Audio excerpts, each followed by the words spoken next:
વિદ્યાર્થી મિત્રો, ઓનલાઈન શિક્ષણમાં બધાનું સ્વાગત છે. આપણે ધોરણ 11 કોમર્સની અંદર એસપીસીસી વિષયની અંદર જે વિભાગ 2 છે એટલે કે સેક્રેટરી પ્રેક્ટિસ, એમાં ચેપ્ટર નંબર 4 આવેદનપત્ર વિશે ચર્ચા કરી રહ્યા છે. હવે અગાઉ જ્યારે આપણે એક પ્રશ્ન ભણ્યા કે આવેદનપત્રની અંદર કઈ કલમોનો સમાવેશ થાય છે અને ટૂંકમાં સમજાવો, બરાબર. એની અંદર આપણે આવેદનપત્રની જે 6 કલમો છે એનો આપણે અભ્યાસ કર્યો, પરંતુ એ અભ્યાસ ખૂબ ટૂંકાણમાં હતો. હવે આજે આપણે જે વાત કરવાની છે એની અંદર આવતી કલમ એટલે કે જવાબદારીની કલમ છે. એની અંદર એક 3જા નંબરની કલમ જે કહેવાય એને જવાબદારીની કલમ છે, એના વિશે ચર્ચા કરીએ. તો પ્રશ્ન કંઈક ટૂંકનોંધમાં આવો છે, ટૂંકનોંધ લખો જવાબદારીની કલમ અંગે. હવે તો કોઈપણ કંપનીની અંદર જ્યારે સ્થાપના કરવામાં આવે છે ત્યારે કંપનીની સ્થાપનાની અંદર સૌપ્રથમ પહેલાં તો આવેદનપત્ર તૈયાર કરવામાં આવે છે. આ આવેદનપત્રની અંદર કંપનીએ પોતાની જે શેર બહાર પાડવા છે, મૂડી છે, એની એક જવાબદારી ફિક્સ કરવાની રહે છે, બરાબર. તો એની વાત કરીએ. જવાબદારીની કલમ ખરેખર છે શું? આ કલમમાં જે પ્રકારની કંપનીના સભ્યો જવાબદારી કેવી અને કેટલી હોય છે તે દર્શાવવામાં આવે છે, બરાબર. અહીંયા જવાબદારીની વાત કરી છે શેના આધારે? જે પણ કંપની બની રહી છે, બરાબર, એમાં રોકાણ કરનાર વ્યક્તિઓ એટલે કે કયા લોકો રોકાણ કરે છે, બરાબર. એ પછી ખાનગી કંપની હોય તો ભલે અને જાહેર કંપની હોય તો ભલે, બરાબર. કેટલા લોકો રોકાણ કરી રહ્યા છે અને એ રોકાણ કરનાર સભ્યોની જવાબદારી કેટલી છે નાણાકીય દ્રષ્ટિએ, બરાબર, એની અહીંયા ચર્ચા કરવાની છે. આ પ્રશ્ન વિભાગ એની અંદર એટલે કે 4 ગુણની અંદર પૂછાયો છે. આપણે અગાઉ વાત કરી પ્રમાણે કે કંપનીની અંદર જવાબદારી છે એ ટેબલ પ્રમાણે લાગતી હતી. આપણે ખ્યાલ હોય તો કે કંપનીમાં જવાબદારીના પ્રકાર પાડવામાં આવતા હતા. એમાં પહેલો પ્રકાર હતો કે શેર મૂડીથી મર્યાદિત જવાબદારીવાળી કંપની, બરાબર. આ પહેલો પ્રકાર હતો.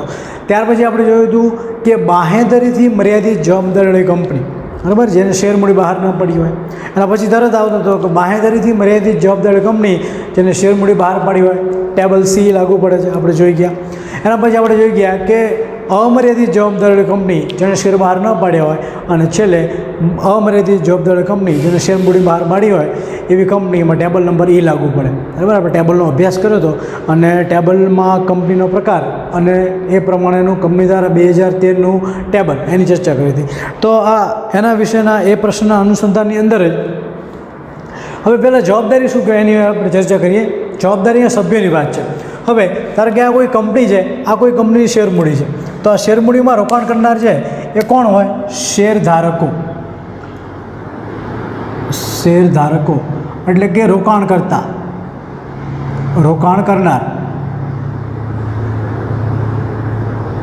બરાબર. રોકાણ જે વ્યક્તિ કરતા હોય એ રોકાણકર્તાઓ છે એ આ કંપનીમાં રોકાણ કરશે. હવે સામાન્ય રીતે આપણે જોઈએ તો પહેલી નોંધ એ લઈએ કે શેર મૂડી દ્વારા મર્યાદિત કંપની હોય કોઈ પણ, તો એમાં કેવી પદ્ધતિ હોય છે? તેના સભ્યોની જવાબદારી તેમણે લીધેલા ખરીદેલા શેરની દાર્શનિક કિંમત જેટલી જ હોય છે, બરાબર. દાર્શનિક કિંમત એટલે જે ખરેખર મૂળ કિંમત છે, દાર્શનિક એટલે મૂળ કિંમત, બરાબર. સાચી કિંમત જે પણ છે એ પ્રમાણે જેટલી જ હોય છે.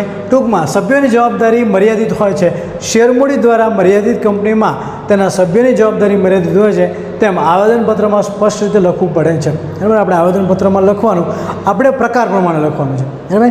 આપણે ધારો કે એવા પ્રકારની કેવી શેરમૂડીથી મર્યાદિત જવાબદારીવાળી કંપની, આવી કંપની બનાવી હોય તો આપણે લખવાનું કે મારી કંપની શેરમૂડીથી મર્યાદિત જવાબદારીવાળી કંપની છે.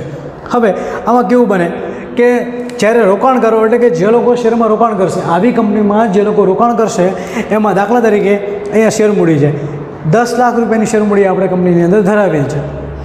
હવે આ 10 લાખને આપણે 10 રૂપિયાના શેરની અંદર વિભાજિત કરેલો છે, તો એવું બનશે કે જ્યારે કોઈપણ વ્યક્તિ એક શેર ખરીદે છે તો એની જવાબદારી કેટલી રહે છે? 10 રૂપિયાની એની જવાબદારી બને છે, બરાબર. આ કેવી છે? મર્યાદિત જવાબદારી કંપની. કેવી રીતે? શેર દ્વારા. કોઈપણ કંપનીએ શેર મૂડી બહાર પાડી, બરાબર. આ ધારો કે 10 લાખ રૂપિયા છે, એને આપણે નાના નાના ટુકડા વિભાજિત કરી નાખ્યા. કેટલા ટુકડા? 10 લાખ ટુકડા, બરાબર. કેટલા રૂપિયાનો એક ટુકડો? 10 રૂપિયાનો એક ટુકડો, જેને આપણે શેર તરીકે ઓળખીએ છીએ, બરાબર. તો આ કંપનીએ શું કર્યું? 10 રૂપિયાની એક જવાબદારી, એટલે જે પણ વ્યક્તિ એક શેર ખરીદે એની જવાબદારી કેટલી? કંપનીને 10 રૂપિયા આપવાની. કંપનીને તમે જેવા 10 રૂપિયા આપો એટલે કંપની તમને શેરનું પ્રમાણપત્ર આપે અને તમે કંપનીના શેરધારક બનો, બરાબર. આ પદ્ધતિ છે આની અંદર.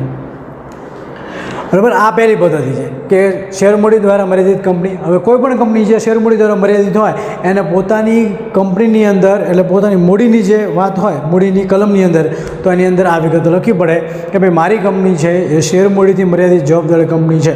બરાબર, એમાં સભ્યની જવાબદારી કેટલી? જેટલા રૂપિયાના શેર ખરીદે એટલા રૂપિયાની જવાબદારી. કોઈ વ્યક્તિ એક શેર ખરીદે તો એની જવાબદારી કેટલી? 10 રૂપિયાની. કોઈ વ્યક્તિ 2 શેર ખરીદે એની જવાબદારી કેટલી? 20 રૂપિયાની. બરાબર, એવી રીતે જેટલા જેટલા શેર તમે વધારતા જાઓ એવી તેની જવાબદારી પણ વધતી જાય. તમે ધારો કે 100 શેર ખરીદો તો 100 શેરની સામે કેટલી? 1000ની જવાબદારી તમારી. બરાબર, 10 રૂપિયાનો એક શેર તમે ગુણાકાર કરો 100 શેરથી તો 1000 રૂપિયા તમારે કંપનીને આપવા પડે એટલે કંપની તમને 100 શેર આપે. બરાબર, આ તમારી જવાબદારી થઈ જ્યારે કંપની પાસે શેર મૂડી હોય ત્યારની વાત છે.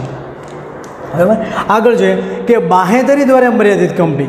હવે આ કંપનીમાં તેના સભ્યની જવાબદારી તેમણે આપેલ બાંહેધરી પૂરતી જ હોય છે. બરાબર, હવે ધારો કે એવું બને કે કોઈ કંપનીમાં શેર ન હોય બાંહેધરી હોય. બરાબર, એક શેર જેવું જ છે આ વસ્તુ પણ માત્ર અહીંયા શબ્દનો ફેર છે બાંહેધરી. બરાબર, જેને અંગ્રેજીમાં આપણે ગેરંટી કહીએ છીએ. બરાબર, કે હું તમને ગેરંટી આપું છું કે એટલે કે બાંહેધરી આપું છું કે તમારી કંપનીમાં 10,000 રૂપિયા હું ભરપાઈ કરી આપીશ અને તમારે મને તમારી કંપનીનો શેરધારક બનાવવાનો છે. બરાબર, બરાબર, આવી ગેરંટી આપવાની. કોણ આપે ગેરંટી? રોકાણ કરનાર વ્યક્તિ ગેરંટી આપે કે હું તમારી કંપનીમાં 10,000 રૂપિયા આપીશ. બરાબર, તમારે મને બદલાની તમારી કંપનીમાં સભ્ય બનાવવાનો. કંપની જો હા પાડે તો જે વ્યક્તિએ બાંહેધરી આપી છે એની પાસેથી 10,000 રૂપિયા લેવાના અને કંપનીનો શું બને? સભ્ય બને. બરાબર, એટલે કંપનીની અંદર રોકાણ કરનાર બને, શેરધારક બને વ્યક્તિ. બરાબર, તો આવી પણ જવાબદારી હોઈ શકે. જો શેર ના હોય તો શું હોય? બાંહેધરી હોય. બરાબર, આ ઉપરાંત અમર્યાદિત જવાબદારી કંપની. બરાબર, આમાં સભ્યની જવાબદારીનો ઉલ્લેખ કરવામાં આવતો નથી. અહીંયા કોઈ જવાબદારી છે એ નિશ્ચિત નહીં, કોઈ પ્રકારની જવાબદારી નિશ્ચિત નહીં. બરાબર, ઉલ્લેખ જ નથી આની અંદર. એટલે કે જે પણ વ્યક્તિ અહીંયા માત્ર તમારે શું બનવાનું છે? સભ્ય બનવાનું છે. સભ્ય એટલે કે શેરધારક. બરાબર, તમે સભ્ય બનો, કંપની જ્યારે પૈસા માંગશે એટલા પૈસા તમારે કંપનીને આપવા પડશે. અહીંયા જવાબદારી કોઈ નિશ્ચિત જ નહીં, અનલિમિટેડ જવાબદારી. બરાબર, કોની? સભ્યની.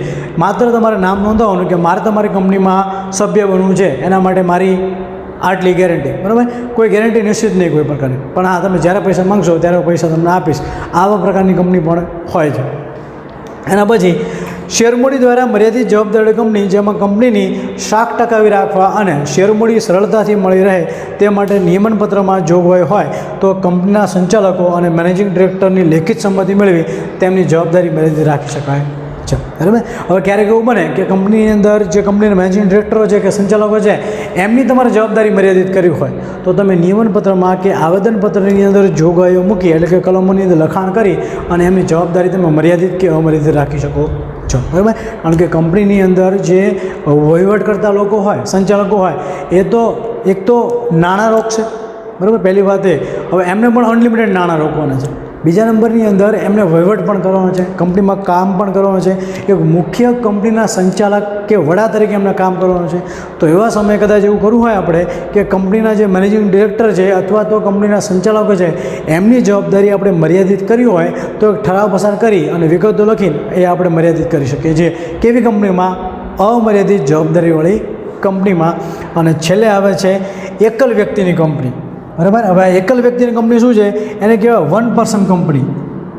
1 પર્સન કંપની. બરાબર, એને ટૂંકાણમાં ઓફિસ તરીકે ઓળખવામાં આવે. 1 પર્સન કંપનીમાં શું હોય? સભ્ય પણ એક જ હોય. સભ્ય માત્ર એક જ વ્યક્તિ હોય. બરાબર, તો આવી કંપનીમાં જો શેર હોય તો શેર, બાંહેધરી હોય તો બાંહેધરી અને અમર્યાદિત જવાબદારી એ પ્રમાણેનું નામ લખવામાં આવે છે. અને આ વ્યક્તિએ ફરજિયાત પ્રમાણે વારસાઈ કરાવવી પડશે, એટલે કે વારસદાર રાખવો પડશે. બરાબર, ધારો કે એક્સ વ્યક્તિ હોય તો એની સામે એનો કોઈ એ વ્યક્તિ હોય એ વારસદાર ફરજિયાત પ્રમાણે એવી કંપનીમાં રાખવો અનિવાર્ય છે.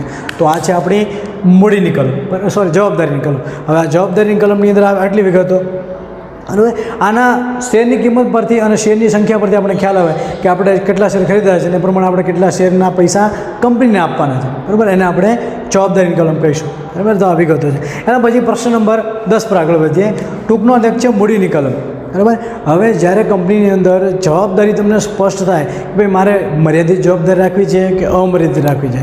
જો મર્યાદિત જવાબદારી રાખવી હોય તો આપણે ખ્યાલ છે આપણે શું કરવું પડે, એક તો શેર બહાર પાડવા પડે, શેર ના બહાર પાડીએ તો શું રાખવું પડે, જવાબદારી એટલે કે ગેરંટી આપવી પડે. બરાબર. તો જો આપણે કંપનીની અંદર શેર મૂડી રાખતા હોય, શેર મૂડીથી મર્યાદિત જવાબદારી રાખતા હોય તો આપણે એની અંદર મૂડીની કલમ લખવી ફરજિયાત છે.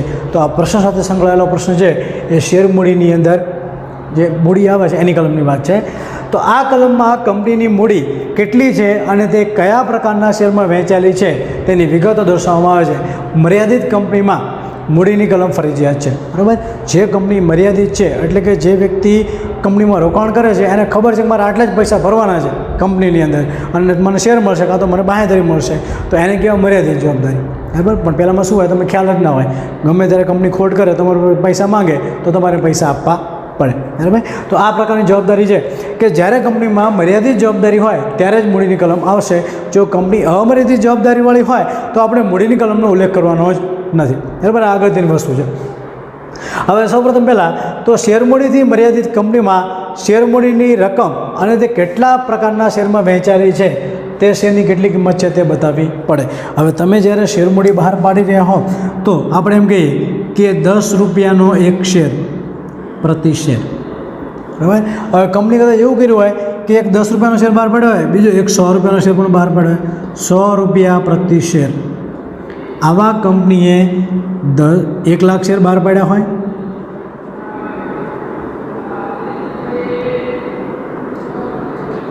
એક લાખ શેર આવા કંપનીએ બહાર પાડ્યા હોય. બરાબર. અને કદાચ એવું બને કે આવા શેર કંપનીએ 1000 શેર બહાર પાડ્યા હોય. બરાબર. તો આ બંનેની અંદર 10 રૂપિયાનો શેર એવા કેટલા શેર, 1 લાખ શેર, તો કેટલી મૂડી થઈ, 10 લાખ મૂડી થઈ. બરાબર. હવે 100 રૂપિયાનો એક શેર એવા કેટલા શેર, 1000 શેર, તો પણ કેટલા થયા, 1 લાખ થયા. બરાબર. અને ટોટલ કંપની પાસે કેટલી છે તો ભાઈ 12 લાખ રૂપિયાની મૂડી થઈ, 11 લાખ રૂપિયાની મૂડી થઈ.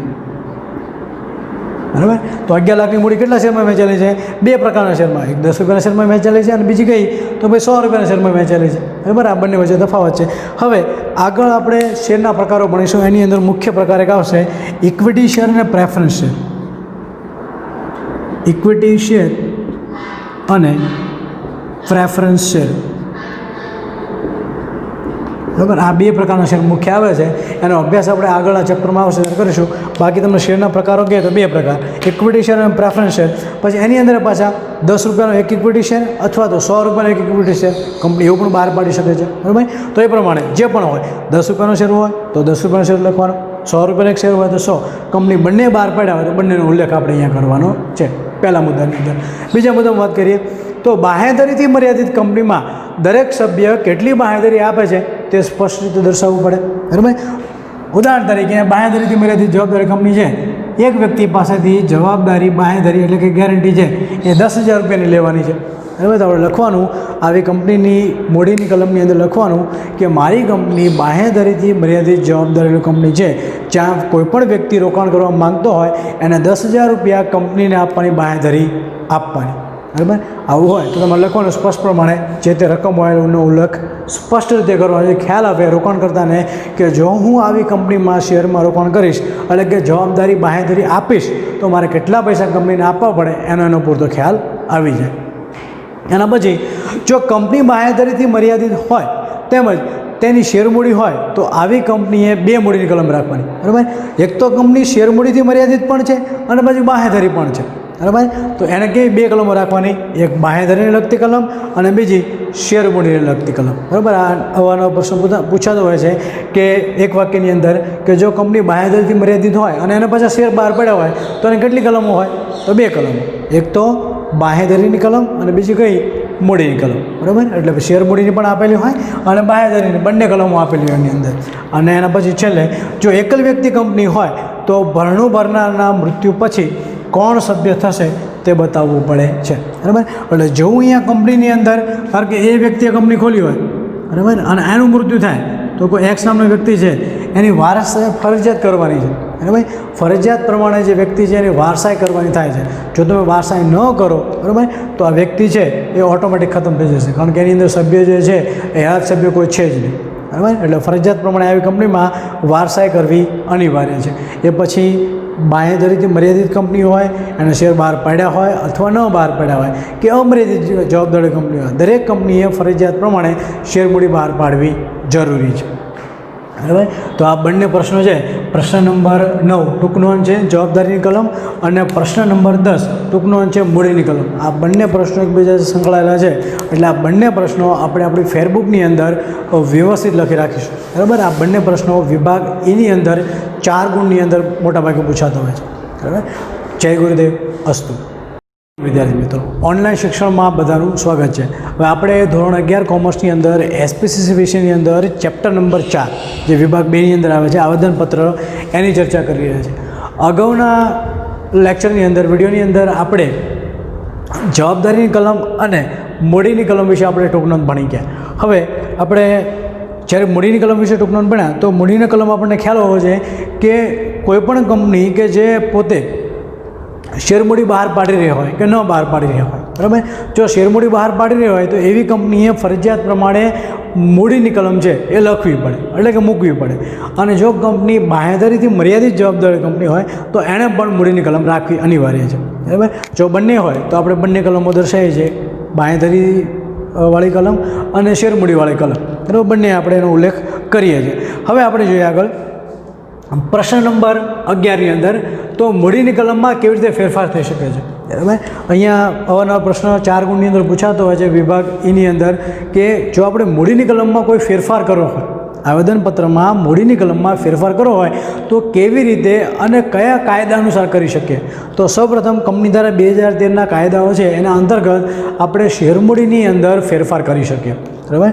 તો પહેલાં જોઈએ એની અંદર શેરમૂડી ધરાવતી મર્યાદિત કંપની તેના આવેદનપત્રમાં ફેરફાર કરવાની સત્તા હોય છે બરાબર. તમે ફેરફાર કરી શકો છો, તમારી પાસે સત્તા છે, પણ એની અંદર થોડું કામકાજ છે, એટલે કે ટૂંકમાં જોગવાઈ છે એ થોડીક અઘરી છે પ્રમાણની અંદર. ફેરફાર કરવો હોય તો કરી શકો છો. હવે આગળ સામાન્ય સભામાં ઠરાવ પસાર કરીને આવેદનપત્રની મૂડીની કલમમાં ફેરફાર કરી શકે છે બરાબર. સામાન્ય સભામાં ફેરફાર કરો, ઠરાવ પસાર કરીને બરાબર. સામાન્ય સભા એટલે કોની સભા? સભ્યની, શેરધારકો, કંપનીના જેટલા પણ શેર હોલ્ડરો હોય એને બોલાવવાના અને એમની એક સભા યોજવાની બરાબર, જેને આપણે મિટિંગ કહીએ છીએ અંગ્રેજીની અંદર બરાબર. આ મિટિંગની અંદર ચર્ચા વિચારણા માટે મુદ્દો મૂકવાનો, ચર્ચા કરવા માટે કે મૂડીની કલમમાં ફેરફાર કરવા છે અને એના માટે ઠરાવ કરવાનો બરાબર. એટલે લોકો બધા સહમત થાય, એટલે ઠરાવ થાય, અને જો ઠરાવ હામાં આવે તો જ આપણે આ કાર્ય કરી શકીએ છીએ. જો અથવા નામાં આવે તો આપણે આ કાર્ય કરી શકતા નથી બરાબર. ઠરાવ જો હામાં આવે, મોટાભાગના લોકો હા પાડે તો સમજવાનું કે આપણે મૂડીની કલમમાં ફેરફાર કરી શકીએ. જો મોટાભાગના લોકો ના પાડે તો આપણે મૂડીની કલમમાં કોઈ ફેરફાર કરી શકતા નથી બરાબર. એટલે પહેલાં કંપનીની અંદર શેર હોલ્ડરની સભા બોલાવવાની, સભાની અંદર ચર્ચા માટે મુદ્દો મૂકવાનો કયો કે શું કંપનીની મૂડીની કલમમાં ફેરફાર કરવો છે. જો કરવો હોય તો હા, ન કરવો હોય તો ના બરાબર. જો કરવામાં આવે અને હા પાડે તો એના માટે આગળની કાર્યવાહી હાથ ધરવી પડે. હવે જો શું કહે છે, કેવી રીતે ફેરફાર કરવામાં આવે અને કેટલા નિયમો આની અંદર જાળવવા પડે. અધિકૃત મૂડીમાં વધારો કરી શકે છે બરાબર. ધારો કે મેં અગાઉ જે ઉદાહરણ આપ્યું હતું એની અંદર 10 રૂપિયાનો એક શેર હતો, 10 રૂપિયાની કિંમતનો એક શેર છે બરાબર. આવા કંપનીએ 10 લાખ શેર બહાર પાડે છે, એટલે 1 લાખ શેર બહાર પાડે આપણે બરાબર. તો કંપની પાસે 10 લાખ રૂપિયાની મૂડી થાય બરાબર. પણ હવે એવું બને છે કે કંપનીની આ પૂરી સત્તાવાર મૂડી છે, અધિકૃત મૂડી જેને કહેવાય આપણે, અધિકૃત મૂડી એટલે કે સત્તાવાર મૂડી. અધિકૃત મૂડી કે સત્તાવાર મૂડીનો અર્થ શું છે કે કંપની પોતાના જીવનકાળ દરમિયાન આટલા જ પૈસા છે એ શેર દ્વારા શેર બહાર પાડી અને એકત્રિત કરી શકશે. પણ કંપનીને એવું થયું કે અગાઉ જ્યારે મેં નક્કી કર્યું ત્યારે મને એવું લાગતું હતું કે આટલી રકમ પૂરતી છે, પણ હવે હરીફાઈનો જમાનો હોવાથી કંપની પોતાનું વિસ્તરણ કરવા માંગતી હોવાથી કંપનીને હજી વધારાની ₹10 લાખની મૂડી જોઈએ છે બરાબર. તો એના માટે શું કરવું પડે? કંપનીએ સભા બોલાવવાની. સભાની અંદર કોની સભા?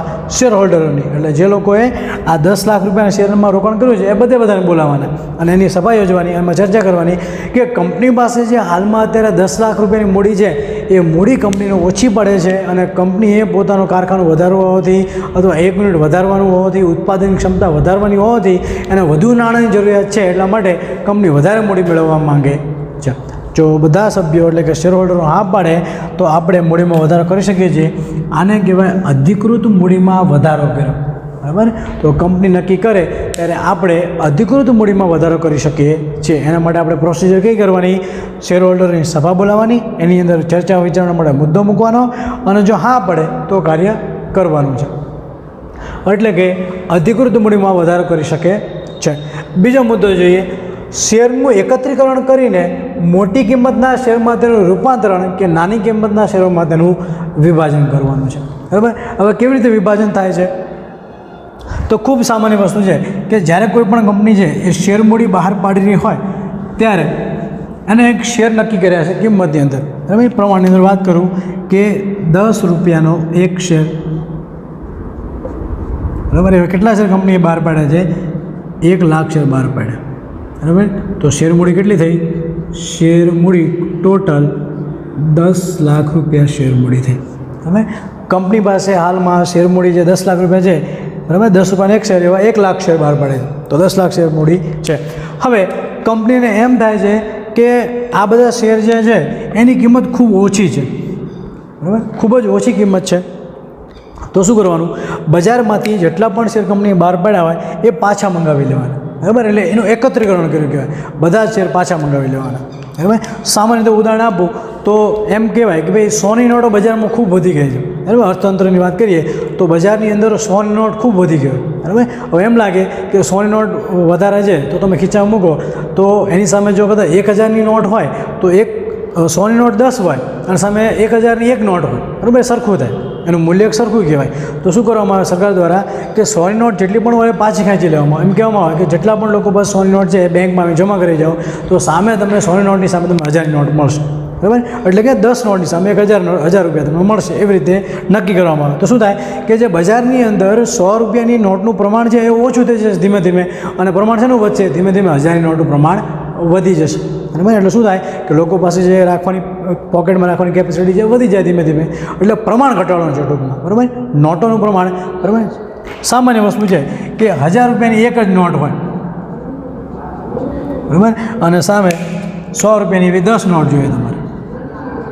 બરાબર. કેટલાની? 100 રૂપિયાની. બરાબર. તો નોટોનું પ્રમાણ વધારે છે, એની સંખ્યા વધારે છે નોટોની. તમને એવું લાગે કે તમારા શેરની કિંમત છે એ પ્રમાણે તમારી પાસે શેર જે છે એની સંખ્યા ખૂબ વધારે છે. બરાબર. તો એક વસ્તુ કરી શકાય. શું કરવાનું? બધા શેર પાછા લાવવાના, આને રૂપાંતર કરવાના 100 રૂપિયામાં. બરાબર. જે 10 રૂપિયાના શેર હતા એને રૂપાંતર કરી અને 100 કરી નાખવાના. તો સામે હવે સંખ્યા કેટલી રહી? 10,000 શેર જ માત્ર રહે. બરાબર. માત્ર 10,000 શેર થયા. તમે આનો ગુણાકાર કરો એટલે પાછા શેર મૂડી કેટલી? 10 લાખ થઈ ગઈ. બરાબર. આ પ્રમાણે કંપની કરતી હોય છે ઘણીવાર. બરાબર. કે જે શેર છે એનું મૂલ્ય જે છે એ વધારી દેવામાં આવે. બરાબર. પણ એની અંદર શું થાય કે સંખ્યા વધારે ઘટાડો થઈ જાય. પહેલાં આપણી પાસે 1 લાખ શેર હતા ને બદલે કેટલા થઈ ગયા? 10,000 શેર થઈ ગયા. બરાબર. પણ કિંમત કેટલી વધી ગઈ? 100 રૂપિયા કિંમત થઈ ગઈ. બરાબર. તો કંપનીની આ પણ કાર્યવાહી થઈ શકે. અથવા આનું ઉલટું કરવું હોય તો પણ થઈ શકે કે કંપની પાસે 10 રૂપિયાનો શેર છે. કેટલા શેર છે? 10 લાખ શેર છે. કેટલી મૂડી છે? 10 લાખ મૂડી છે. મૂડીમાં કોઈ ફેરફાર નહીં થાય. આપણે મૂડીમાં ફેરફાર કરવાનો નથી અધિકૃત મૂડીમાં અંદર. હવે કંપની એમ નક્કી કરે કે મારે શેરની સંખ્યા વધારવી છે તો આ જે શેર છે એને શું કરી નાખો? 1 રૂપિયાનો શેર કરી નાખો. માત્ર 1 રૂપિયાનો એક શેર. બરાબર. તો આમાં 10 લાખની જગ્યાએ કેટલા શેર થઈ જશે હવે? અરે 1 લાખની જગ્યાએ હવે 10 લાખ શેર થશે. બરાબર. તો બજારની અંદર શેર છે વધુ ફરવા મળશે. તો પહેલી વસ્તુ, પહેલાં બધા શેર પાછા ખેંચી લેવાના. પછી એની કિંમત વધારવી હોય તો વધારવાની, ઘટાડવી હોય તો ઘટાડવાની. બરાબર. નાની કિંમતના શેર કરવા હોય તો નાની કિંમતમાં વેચી દેવાના. અહીંયા ઉદાહરણ તરીકે 10 રૂપિયાનો શેર છે તો આપણે શું કર્યું? નાની કિંમત કરવા માટે 10 રૂપિયા વિભાજિત કરી દીધા. એટલે એવા શેર પહેલાં કેટલા હતા? 1 લાખ હતા. કેટલા થઈ ગયા? 10 લાખ થઈ ગયા. બરાબર. કિંમત એની વધી ગઈ. આ નોટો પ્રમાણે એમ થાય કે વધારવા છે તો 10 લાખ જે 10 રૂપિયાનો શેર હતો એને શું કર્યું? 100માં કરી નાખ્યા. તો શેરની સંખ્યા ઘટી ગઈ. કેટલી થઈ ગઈ? 10,000 શેરની સંખ્યા થઈ ગઈ. મૂડી તો એટલી ને એટલી રહી. તો આવું કરવું હોય તો પણ તમે કરી શકો છો. અને મૂડીની અંદર એટલે કે શેરની અંદર વધારો ઘટાડો કર્યો કહેવાય. આ પ્રમાણે પણ થઈ શકે. હવે આગળનો મુદ્દો જોઈએ. આવેદનપત્રમાં જણાવેલ બધા જ શેર કે કેટલાક શેરની નાની રકમમાં ફેરવવામાં આવે છે. બરાબર. આવેદનપત્રમાં જણાવવું હોય એ પ્રમાણે તમારે જો શેરની અંદર જે શેરની રકમ છે, આવેદનપત્રની મૂડીની કલમમાં શેરની રકમ છે એમાં વધારો કરવો હોય કે ઘટાડો કરવો હોય તો પણ તમે કરી શકો છો. અને પછીનો મુદ્દો, જે શેર કોઈ લેવા માટે તૈયાર ન હોય, બરાબર, કંપની પાસે અહીંયા શેર લેવા માટે કોઈ તૈયાર ન હોય તો તેવા શેરને રદ કરવામાં આવે અને એટલી રકમથી શેરની મૂડી છે એ ઘટાડવામાં આવે છે. કંપની શેર મૂડી ઘટાડી દેવાની. બરાબર. ઉદાહરણ આપું એક, ધારો કે કંપની પાસે 10 રૂપિયાના શેર છે, 10 રૂપિયાનો એક શેર, એવા કંપની પાસે 1 લાખ શેર છે. બરાબર. તો મૂડી કેટલી થઈ? 10 લાખ મૂડી થઈ. બરાબર, શેર મૂડી થઈ. આ છે શેરની કિંમત, આ શેરની સંખ્યા અને આ મૂડી. બરાબર. હવે કંપની એમ નક્કી કરે કે શેર બહાર પાડે છે. હવે કંપની જ્યારે 1 લાખ શેર બહાર પાડે છે ને તો બજારની અંદર માત્ર 90,000 શેર વેચાય છે. બરાબર. 90,000 શેર વેચાય છે. 1 લાખ શેર વેચાવાનો બદલે 90,000 વેચાય તો વધ્યા કેટલા? 10,000 શેર વધ્યા. બરાબર.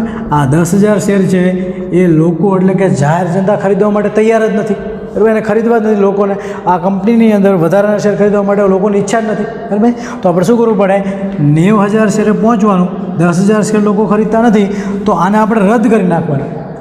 હવે આ જે શેર રદ કરશું તો શું થશે? અહીંયા મૂડીમાં ઘટાડો થશે. બરાબર. મૂડી પહેલાં 10 લાખ હતી, કેટલી થઈ ગઈ? હવે 9 લાખ થઈ ગઈ.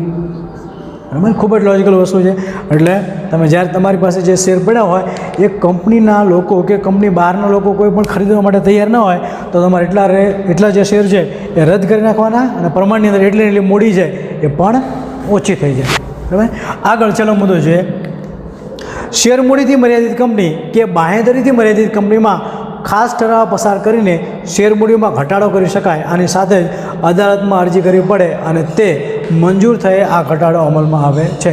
તમે કોઈ પણ શેરની અંદર વધારો કરો, ઘટાડો કરો, ફેરફાર કરો, મૂડીમાં બદલાવ કરો, આ દરેક વસ્તુ કરવા માટે ફરજિયાત પ્રમાણે તમારે સભા બોલાવવાની. કોની? શેર હોલ્ડરની. શેર હોલ્ડરની સભા તમે બોલાવી લો. ત્યાર પછી તમારે મુદ્દા ઉપર જે મુદ્દા પર શેમાં શેરની અંદર મૂડીની અંદર ફેરફાર કરવો છે, કંપનીની શેર મૂડીમાં ફેરફાર કરવો છે એ અંગે તમારે ચર્ચા કરવાની. આ ચર્ચા થઈ જાય અને મોટાભાગના લોકો જો હા પાડે તો સમજવાનું કે આપણને શેરની મૂડીમાં ફેરફાર કરવા માટે થઈ અને આપણને સત્તા મળી ગઈ છે. તો એ વસ્તુ કર્યા પછી આપણે અદાલતને જાણવું પડે કે મારે આ કંપનીની અંદર આટલી મૂડીમાં વધારો કરવો છે કે આટલી મૂડીમાં ઘટાડો કરવો છે. બરાબર. જો ઘટાડો કરવો હોય તો ઘટાડો, વધારો કરવો તો વધારો.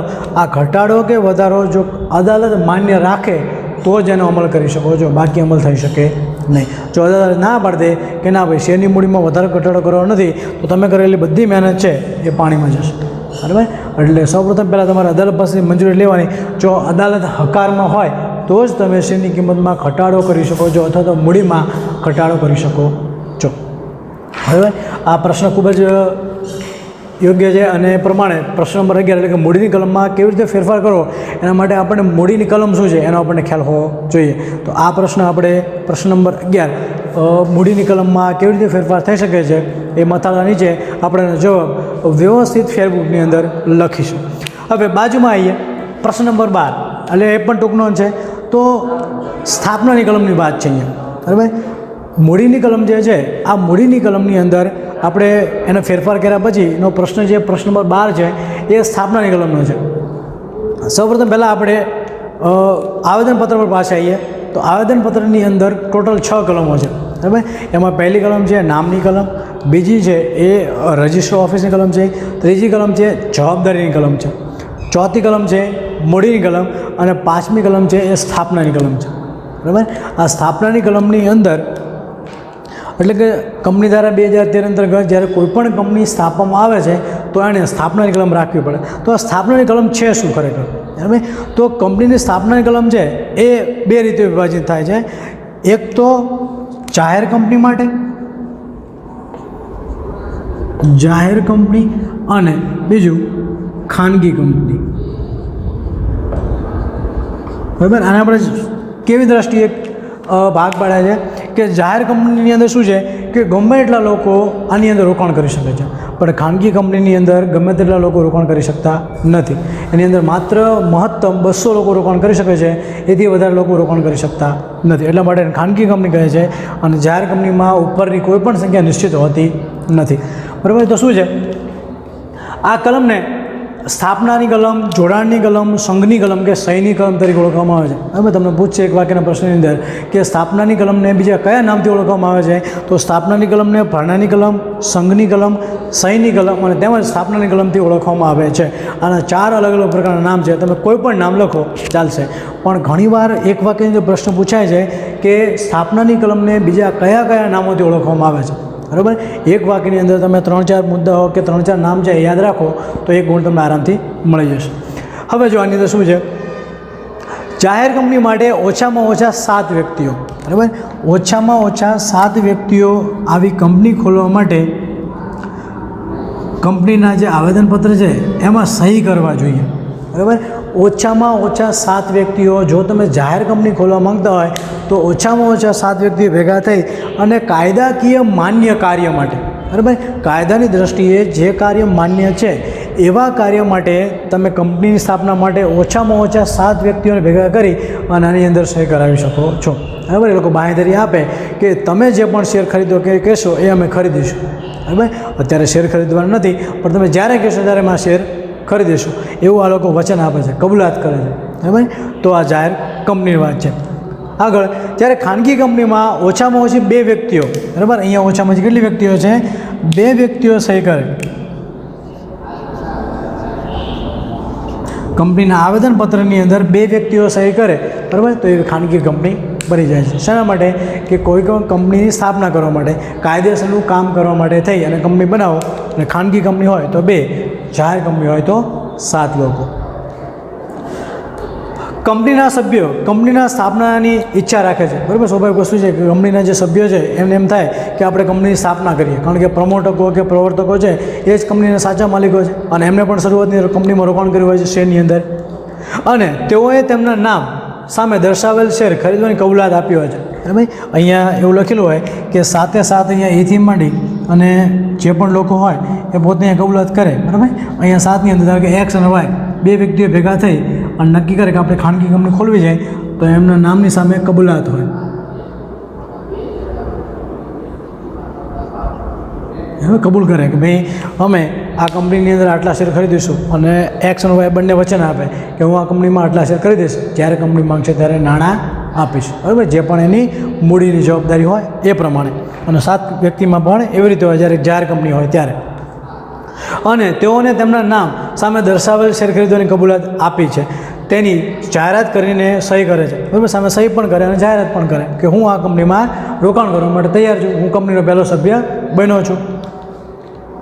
સહી કરનાર સભ્યએ નામ, સરનામા, ઉંમર, ધંધો વગેરે અંગેની માહિતી જણાવવી પડે છે અને ઓછામાં ઓછી 1 સાક્ષીની હાજરીમાં સહી પણ કરવી પડે છે. બરાબર. સ્થાપનાની કલમની અંદર તમે જ્યારે સ્થાપનાની કલમમાં જ્યારે આવી કંપની સ્થપાતી હોય તો આવી કલમની અંદર જો જાહેર કંપની હોય તો 7 વ્યક્તિઓ અને જો ખાનગી કંપની હોય તો માત્ર 2 વ્યક્તિઓ ભેગા મળે અને આની અંદર વિગતો લખવાની છે. આ વિગતોની અંદર પોતાનું નામ, સરનામું, એમની ઉંમર, એમની રાષ્ટ્રીયતા, એમનો ધંધો વ્યવસાય શું છે એની વિગત લખવાની અને સંપૂર્ણ વિગતો લખ્યા પછી કોઈ પણ એક સાક્ષીની અંદર હાજરીની અંદર, બરાબર, સાક્ષીની હાજરીની અંદર પણ એમને સહી કરવાની અને સાક્ષી પણ આ જે ફોર્મ છે એટલે કે જે આવેદનપત્રની આ સ્થાપનાની કલમ છે એની અંદર પણ સાક્ષી સહી કરશે. બરાબર. તો આ બંને પ્રશ્નો પરીક્ષાની દ્રષ્ટિએ ખૂબ અગત્યના છે. પ્રશ્ન નંબર 11 અને પ્રશ્ન નંબર 12. પ્રશ્ન નંબર 11 છે એ મૂડીની કલમમાં કેવી રીતે ફેરફાર કરવામાં આવે છે એ, અને ત્યાર પછી ટૂંક નોંધ લખવાની છે સ્થાપનાની કલમ એની અંદર જાહેર કંપની અને ખાનગી કંપની, બરાબર, અને વિગતો જે આપેલી છે એ. આ બંને પ્રશ્નો આપણે પોતાની ફેરબુક છે એની અંદર વ્યવસ્થિત લખી રાખીશું. બરાબર. જય ગુરુદેવ. અસ્તુ.